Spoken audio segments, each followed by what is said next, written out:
students, obviously, that are seniors graduating from Southwest Tech. And we had several students that were recognized for outstanding criminal justice students. Student was Caleb Fuller. Outstanding auto mechanics was Luke Fuller. Most improved in welding was Mike Smith. Most improved in cosmetology was Harley Marshott. And most improved in auto mechanics was Ryan Meyer. So I thought we had a nice showing at the ceremony. Michelle, how many did we have graduating from the OCs, roughly? I'm guessing around 18 to 20, I would say. Our kids do pretty well, I think, over here. How are the kids doing this in the welding program?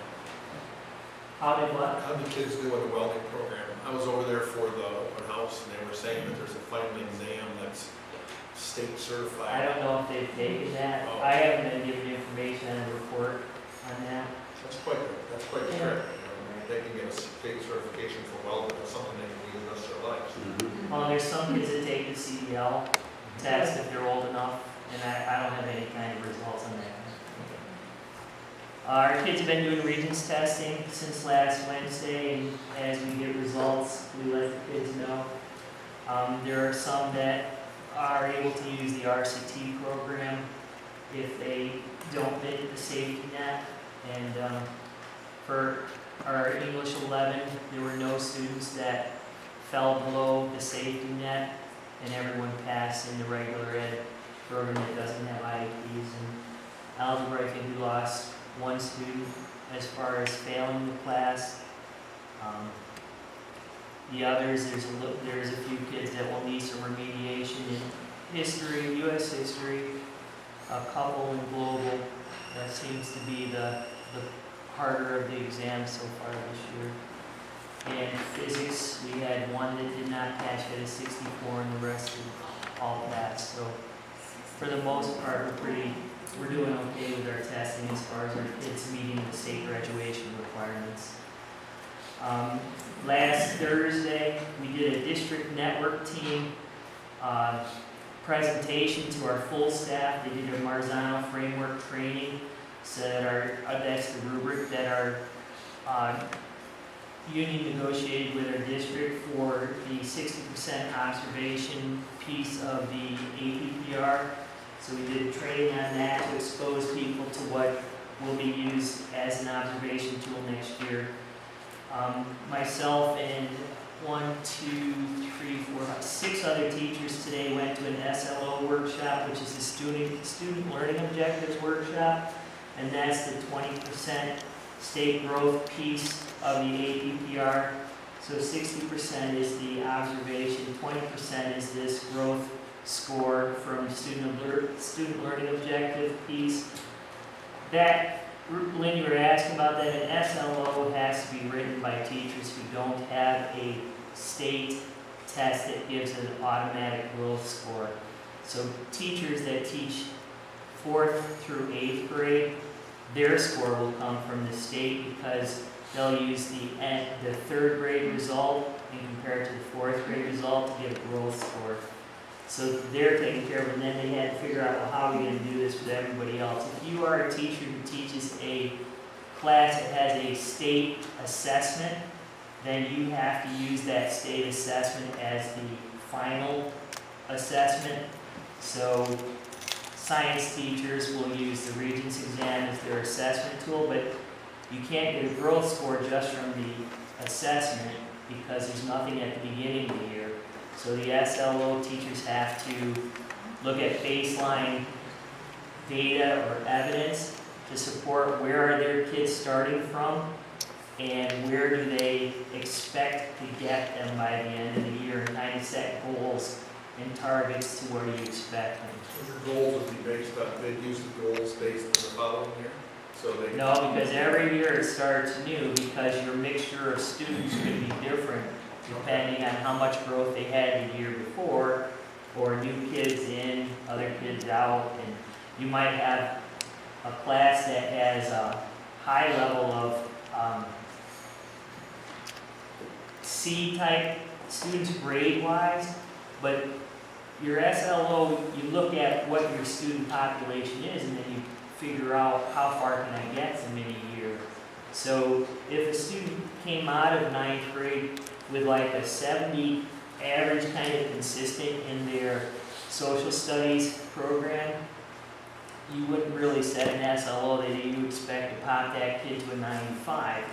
You would look at historical data and other evidence, like maybe their reading levels and things like that, to try. It's kind of like you're making a prediction and an expectation of how far you can get that Kind student. of a realistic objective of a target. Yes, and it's asking teachers to look at where their students are and drive their instruction based on the needs of their kids, rather than just saying, this is what I teach, because this is what is included in this course, is what are the needs of my students within this course, where I have to get content area into them, as well as ELA skills or math skills or things like that. So that's kind of the synopsis. Tomorrow night is the 8th grade moving up ceremony at 7 o'clock in the auditorium, and right after that we do the baggage check for the 8th graders, and then they leave their bags here because they'll leave first thing in the morning, Wednesday morning, for their 8th grade trip. I don't have a final number on that, but I know there's a good percentage of kids who are going on the 8th grade trip. And they ended up going to They're Hershey. going over. Okay.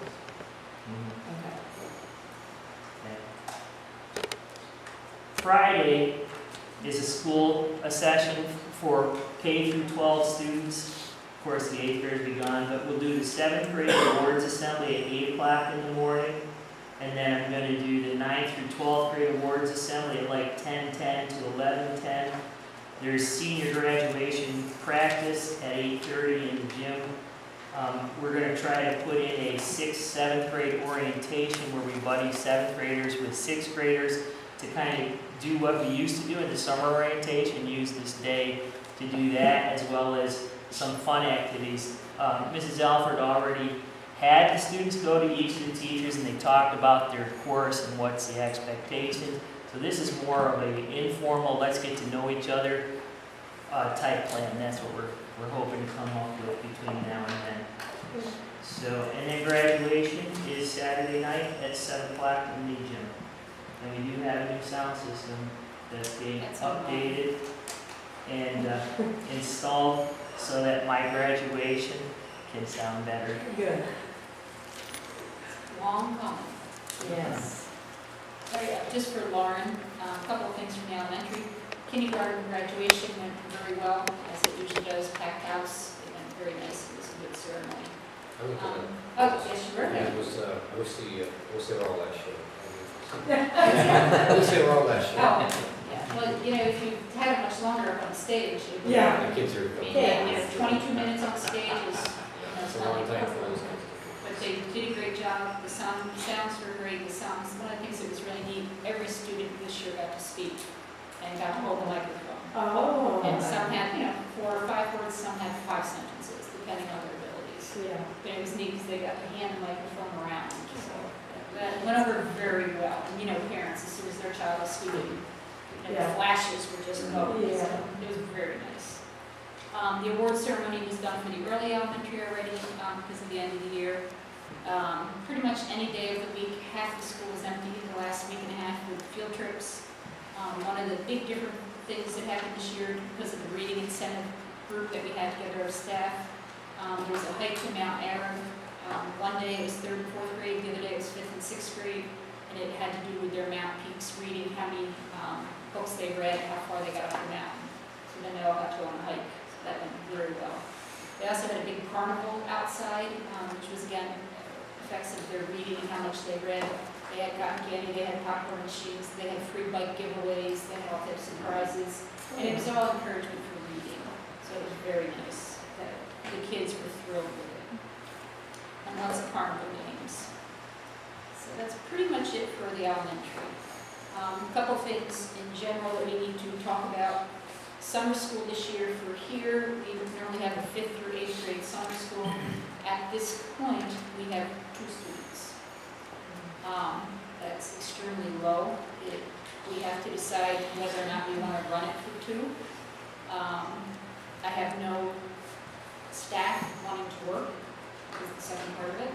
I'm sure if we pushed it, we could get a staff. but one student, I believe, is a sixth grader and one is a eighth grader.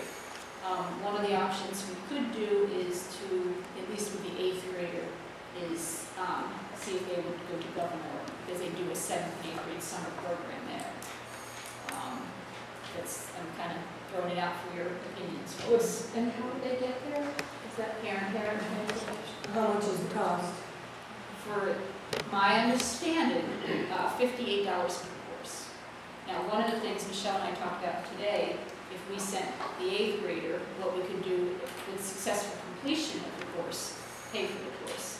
We do have other students who have to go there because they're not eligible for our summer school. For our summer school, you have to have a 60 to a 65. At Governor, they take them as low as a 50. So do you think we have people who will go to Governor? We don't know, we haven't called the family. I can't say yes or no for certain.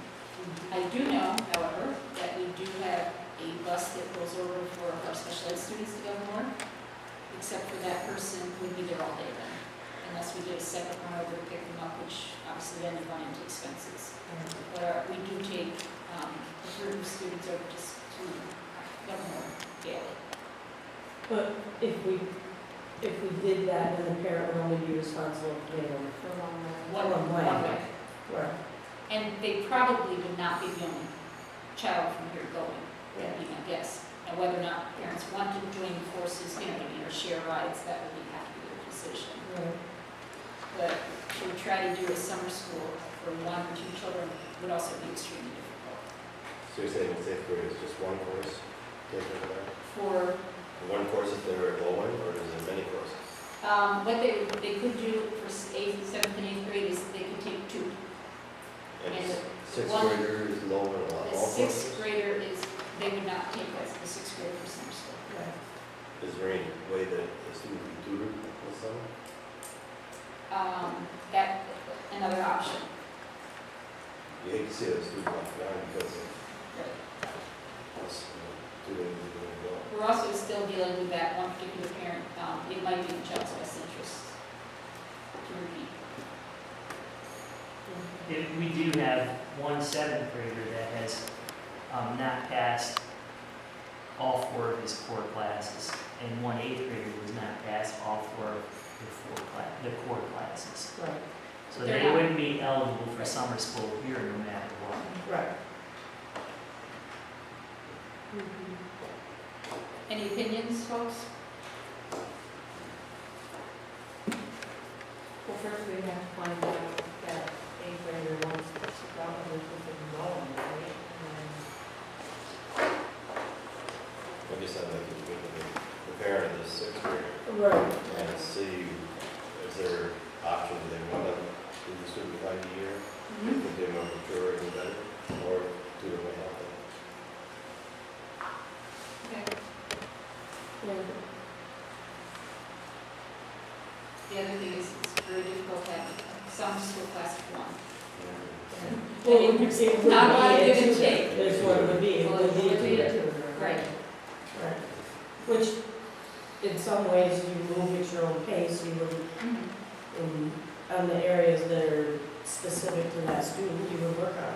Right. So it may last, you don't know how long, it may not last that long if they get through the material that they need anyway.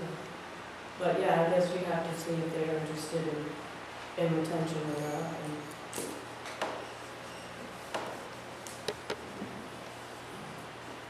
The school calendar for next year, if everybody remembers as far as for the board, what we had done, we had switched to the 1st and 3rd Mondays instead of the 2nd and 4th. If we keep it as the 1st and 3rd next year, there's going to be a problem about, would you say 6 or 7, where we interfere with vacations.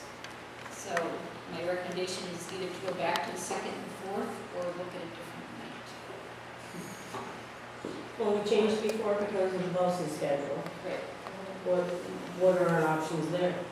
At this point, what Carol said, she couldn't give me an answer if they only need 1 night, Harrisville, they don't need 2, and she said she would just have to talk to Nikki as far as Would somebody cover here, or would somebody cover the higher school? But someone from BOCES could cover. So we may have Carol, or we may not have Carol, or we might just rotate it. And someone would be here. It just may not be Carol. So we can change days if we wanted to? Doesn't We have can to be change days of the week. Would that fix Well, I it? remember missed the first 5 probably before I remember.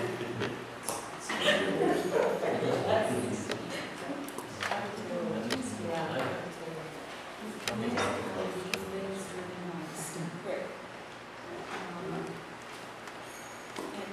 The state and the BOCES.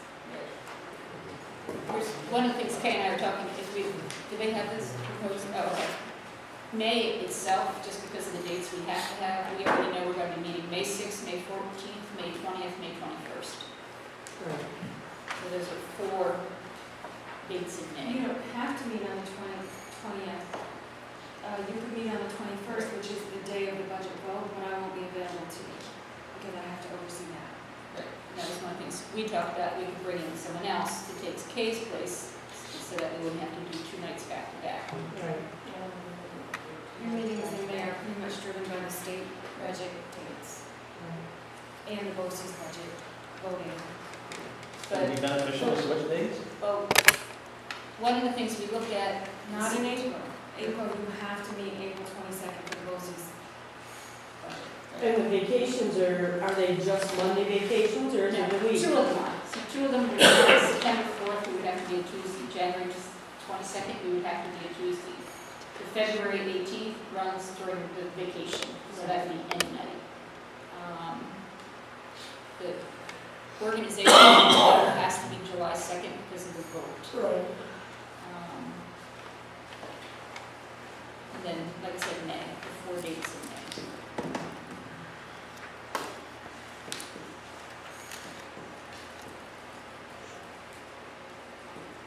You said most school districts do once a month, so twice a month. Yes. Not some, not, I can't tell you the percentage. Did we ever meet once a month versus 2? Has this school?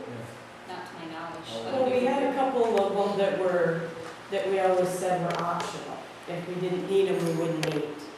But We usually I think we've met at every one of them for the last couple of years, so. And one of the purposes that I think, that was probably why you had 2 board meetings to start, was one was supposed to be a business and one was at work. But I don't think we ever get to the work one. It seems like we're always having business. I'd like to stay with a Monday. If we have to switch, I probably won't be here a lot on Tuesdays. How do you feel about going to 2 and 4, back to 2 and 4 rather than 1 and 3? Yeah, that would work for me. Yeah, that was Fine. ideal. Doesn't make a difference. Doesn't make a difference. Chris? That's fine. Yeah. Jerry, me? So why don't we try to figure that out for the next one? We'll do that. There's actually a question about that, is whoever else fills in for Carol, however that works. Are they No, anything? gonna know what we need to know, or?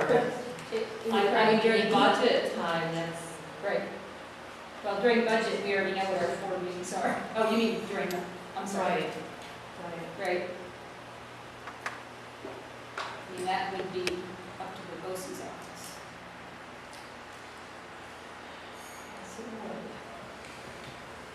I mean, between, Carol and Nikki. You never know. That's true. About the addition. Well, it could end up being like only 3 meetings, if 3 of them were ours and 3 were Harrisville. You know what I mean, if they did it that way. Right. Because you're not talking every other. And then it'd be every other. Stop it. It would be. So then when would we meet again, and would it be July 2nd or July July 2nd. 9th? We have to meet You the have to 2nd. be right? July 2nd, because that's the BOCES vote for their open Right. seat. And then would we meet again on the 9th, or? We haven't gone that far because I wanted to talk to everybody Oh. to see what we wanted. We didn't, Okay, I okay. mean, if we go back to like doing every 2 weeks, obviously that's the first Monday. Or, I mean, I think, what did you do? She planned it out for July 16th. Try to space it out a little. Just send me an email and tell me when to go. So Okay. Yeah, We'll have it completely set for you by July 2nd. You have to come join us. right, okay. I received a letter last week from E.J. Noble Hospital. They're asking us to consider them to come in and run our clinic.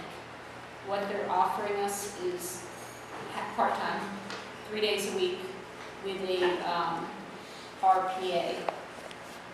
And they currently serve Herman DeKalb School. They would only be offering the PA. There would not be any mental health, any dental, anything else, I should just leave it at that. It would just be the 3 days of medical. I have not heard back from Carthage with their proposal to the state.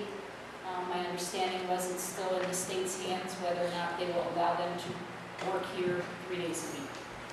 What I had asked if they did that, and I think the dental's out also, irregardless, but I did ask if we could keep the mental health piece. And at this point, the mental health person is still in the grant and proposed half here, half at another school. The clinic would be a tragic loss. But the mental health, and I think she sees at least 17 students regularly. And that's, And it's- Would we have Carthage for 3 days or? we have one or the other. Oh, We no, would just, yeah. we would, I'm putting E.J. Noble up because they had talked to me on the phone, and I said we were kind of waiting to hear from Carthage. If they had something else more to offer, we might, jump over to E.J. Noble. Potsdam's totally not interested. So, I don't know if we just wait to hear from Carthage and then contact E.J., but I at least want to get back to them and say that I brought their proposal to the table. They're also looking, if we were to go with E.J. Noble, and I think Carthage is going to ask this too, that they get the school doctor contract, which currently we have through Canton Potsdam Hospital and through France.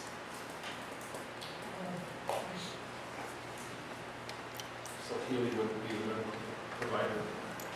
It's not Healy really anyway. It truly is any France and Canton Potsdam. So whoever oversees, the Canton Potsdam, but it's not Healy. He hasn't done a sign off this year. Yeah, all of them are now. Yeah, that's what it is. So, do we just kind of wait and see what happens with Carthage? Yeah. Have a mental health. Yeah. They're gonna give us And 3 days. Okay, I will write back to them, let them know that we're considering the offer, that we're still also considering Carthage, and we'll see what happens. What possessed Carthage to think they wanted to do it 3 days a week? One of the other schools, and I don't know which school, said to them, is there a possibility you can do it part-time? And they had never considered that. One of the things I think they have a terrible time is keeping PAs or FMPs, whatever, they have. They really have to work on keeping them and finding new ones to keep filling the slots. So I think when they thought they could share, that maybe it wouldn't be as difficult to keep them housed. I know that Harrisville has said if they go part-time, they will go. They refuse to go part-time. Their clinic has been up with the same person for 7 years, Right. and they have quite a following. And Well, we did too when you get the same person. Was Carthage here before? yes, and before that, we also have had Clifton Vine. So it's gone back and forth. The hard thing is, and we have little to no say. I mean, if they choose to be here, not be here, if they bring somebody in, not bring somebody, if they can hire them, we're always at their mercy and waiting. That's been difficult. We are right, it's worth putting up with it if we can get them up and up. Of course, well, it is even for some kids, there would be no other physicals for Right. certain kids. Right. To give it up would be a tragedy. Yeah. So. The PA that was here, though, I know that it will not be her, because she has also accepted a position in Camp Potsdam as of July 1st. So. One of the things Michelle had talked about, we had gotten a grant through Patty Ritchie's office. Remember I mentioned about back in March, I think it was. And finally getting all of our equipment and things put into the building for sound systems, for the microphones, for the plays, for different things within the music department that have been needed to be upgraded for a long time. So Northern Music is here today putting up new amps and things that you should very much be able to tell at graduation. They should not be squeaking and squawking And not hearing it. that too. So, It's the story on the curtain in the auditorium. We had a evening on that. We talked Right, about it's- stuff. that was one of the things we said, when we do the next building renovation project, that has to be in there. That's about $30,000 for that curtain. It's flame retardants, wears out, so to speak, and you can only spray it, respray it so many times. So that will not pass its next round. Couple more items that were on here is the school attorney. That was, Andy Silver had sent a letter, he was interested in coming back on with us again. Kay and I just didn't communicate when he got out on the agenda, usually that's at the reconfiguration meeting. Oh, so he had sent that a couple months ago, I was just kept pushing it and when you were down until we got the reconfiguration, but he is interested in continuing. Our school library system, we have two very nice thank yous to Mandy, who served quite a long time on the 6 library. years. 6 years, out services, as well as Julie Bailey. Both their terms are up, and they just sent a very nice thank you to both of them. Very interesting. It was a good time. And John's is about hiring, so we're trying to get personnel. And do we, is this the place where we talk about the board candidates for BOCES? You have both of their biographies in your packet, and you'll vote on that July 2nd. We'll vote on it, July Okay, so just read those over on your own.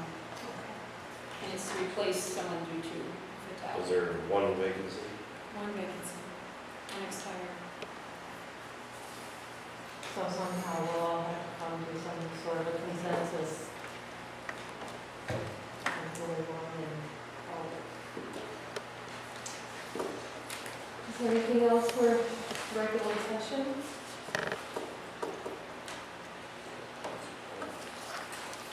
We'll talk about the extracurriculars now, or is that, we usually do that on our reorganizational meeting? We'll talk about that in personnel first. I'll go through them. Contractually, you have to do that before the end of the year, before the end of June. Okay. All right. May I have a motion to go into executive session for discussions regarding proposed pending or current litigation, collective negotiations pursuant to Article 14 of the Civil Service Law, medical, financial, credit, or employment history of a particular person or persons, or matters leading to the appointment, employment, promotion, demotion, discipline, suspension, dismissal, or removal of a particular person or corporation, preparation, grading, or administration of examinations. Mandy I'll second. and Lynn, we are in executive session at 8:10.